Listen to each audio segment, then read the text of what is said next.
جناب صدر ڈاکٹر عارف علوی صاحب یہاں پر تشریف لائے تو میں نے ان سے درخواست کی تھی، پھر ان کے اعزاز میں یہاں پہ ہم نے مزید جرنلسٹ دوست سارے اکٹھے ہو گئے، تو ان سے جو گفتگو ہوئی اس کا نچوڑ یہ ہے کہ صدر پاکستان، سابق صدر پاکستان بھی یہی چاہتے ہیں کہ پاکستان کے اندر کسی بھی طریقے سے جو تناؤ ہے کہ ایک طرف سب سے بڑی پارٹی ہے، پولیٹیکل پارٹی ہے، اور دوسری طرف پاکستان کی مسلح افواج بھی ہمارا ہی اثاثہ ہے، یعنی آپ یوں سمجھیے کہ دونوں طرف ہم ہی ہیں۔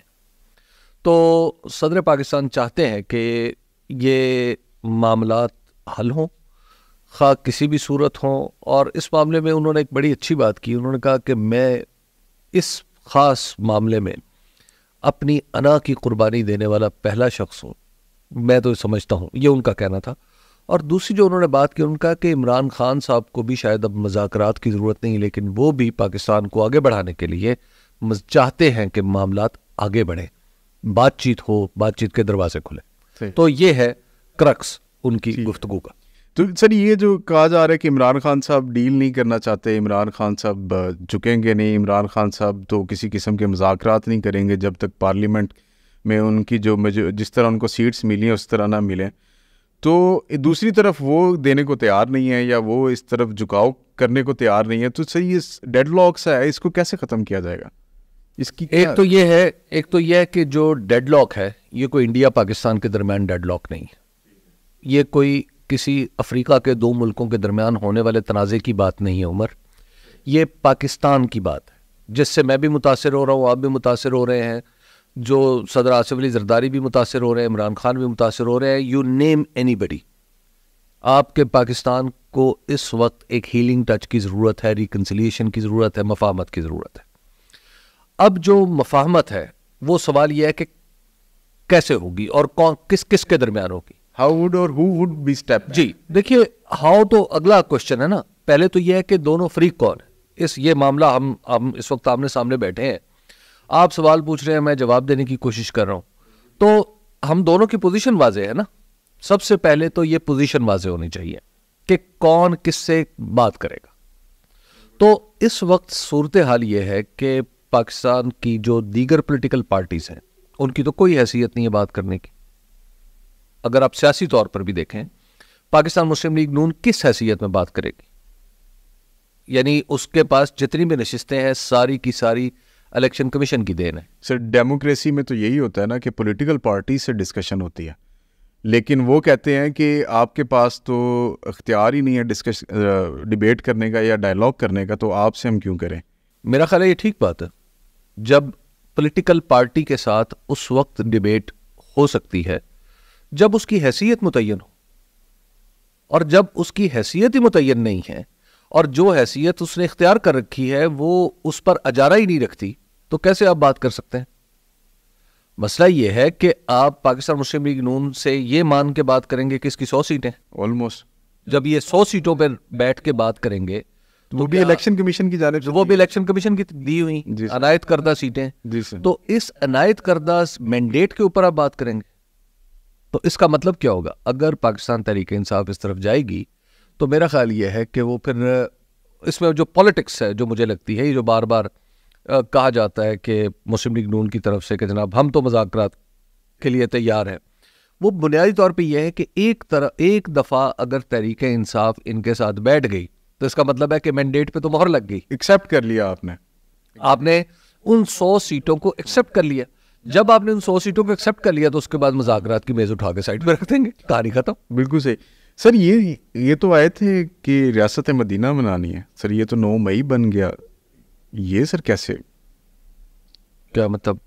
عمران خان صاحب آئے اور انہوں نے کہا کہ جی یہ تو ریاست مدینہ بنائی جائے گی ایسے، لیکن ہم نے دیکھا جس طرح میڈیا نے بھی دکھایا اور باقاعدہ پھر کہا گیا، آپ ابھی کل کی مثال لے لیں کہ جب عمران خان صاحب ہیئرنگ میں آئے تو وہ کی تصویر لیک آؤٹ ہوگی، وہ ہیئرنگ بھی آن ایئر نہیں کی گئی، ایک وکیل صاحب نے بتایا بھی کہ جی لائیو نہیں جا رہا، تو انہوں نے کہا ٹھیک ہے دیکھ لیتے ہیں۔ اسی طرح میڈیا مالکان کو کہہ کے ان کو بین کروایا گیا، پھر ایک تقریباً تشہیر کروائی گی کہ 9 مئی جو واقعہ ہوا وہ افواج پاکستان کے خلاف تھا، شہدا کی یادگاروں کو مسمار کیا گیا, جلایا گیا, یہ تو دشمنی پر اتر آئے ہیں تحریک انصاف والے صرف عمران خان کی گرفتاری. دیکھیے بعض اوقات میں نے جو ابتدا میں بات کی تھی نا کہ ہمارے درمیان تناؤ ہے, تناؤ ہمارے ہی درمیان ہے, یعنی میں ہی فوج ہوں اور میں ہی تحریک انصاف ہوں, میں ہی پاکستان کا عام آدمی. کہنے کا مطلب یہ ہے کہ یہ جو فوج ہے یہ ہماری ہے. ایک تو پاکستان کے اندر اب ہمیں اس بات کو سمجھنا چاہیے کہ جو فوج کا نقصان ہے وہ ہمارا نقصان ہے. بالکل ٹھیک ہے. اس کے امیج کا نقصان ہمارا نقصان ہے, پی ٹی آئی کا نقصان ہمارا نقصان ہے, مسلم لیگ نون کا نقصان ہمارا نقصان ہے. اکراس دا بورڈ ساری پولیٹیکل پارٹیز جو ہے وہ پاکستان کے عوام کی وجہ سے ہی کھڑی ہوئی ہیں نا اپنی جگہ پہ. اور پاکستان کی جو فوج ہے وہ کوئی بھارتی شہریوں کو تو نہیں لیتی نا, پاکستانی شہریوں کو لیتی ہے. بالکل ایسے ہی. تو لہٰذا ہم یہ سب ہم ہی ہیں.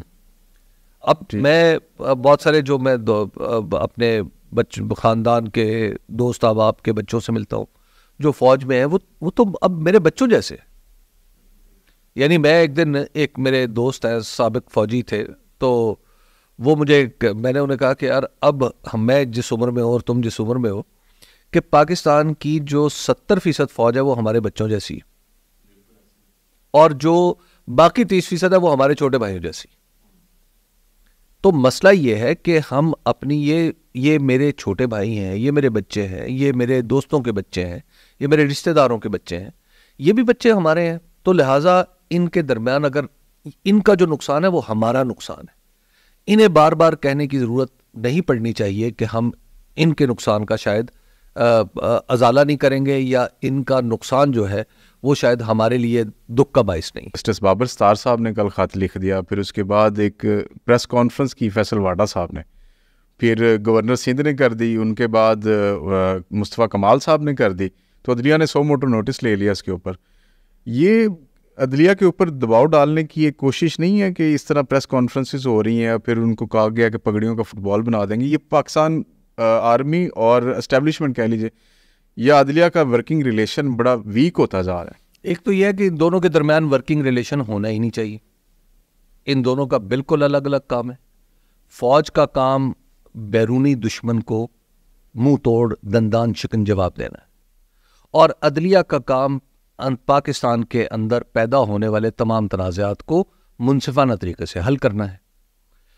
کیا عدلیہ یہ کام کرے گی کہ انڈیا خدا نخواستہ اگر کوئی ہمارے خلاف کارروائی کرتا ہے تو ہم عدلیہ نے یہ تو نہیں کرنا نا کہ انڈیا اور پاکستان کو کٹہرے میں کھڑا کر لینا.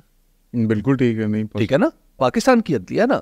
تو لہٰذا ان دونوں کے درمیان ورکنگ ریلیشن کا مجھے کچھ سمجھ نہیں آتی. یہ بعض اوقات ہم نے کچھ متس بنائے ہوئے نا, بے معنی الفاظ ہیں جو ہم میڈیا پر بھی جن کی جگالی کرتے رہتے ہیں, سوشل میڈیا پر بھی ان کی جگالی کرتے رہتے ہیں.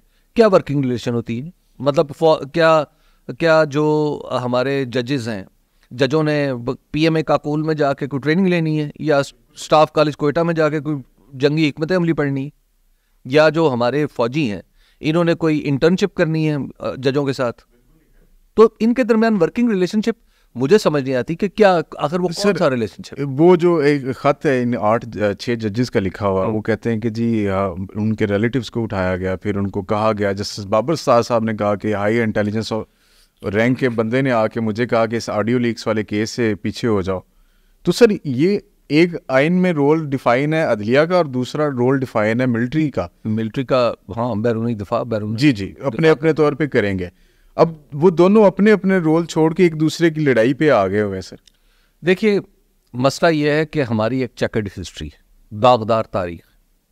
اس داغدار تاریخ میں بہت بڑے بڑے داغ جو ہیں وہ فوجی آمروں کے لگائے ہوئے ہیں, ٹھیک ہے, اور اس میں بہت سارے داغ جو ہے وہ ججوں کے لگائے ہوئے. لیکن میں ججوں کو کم قصوروار سمجھتا ہوں. اس کی وجہ یہ ہے کہ جب بھی کوئی فوجی آمر آیا ہے اس نے پرانے ججوں کو نکال کے نئے ججوں کو اپنا حلف اٹھوایا ہے اور انہیں عدلیہ قرار دے دیا ہے.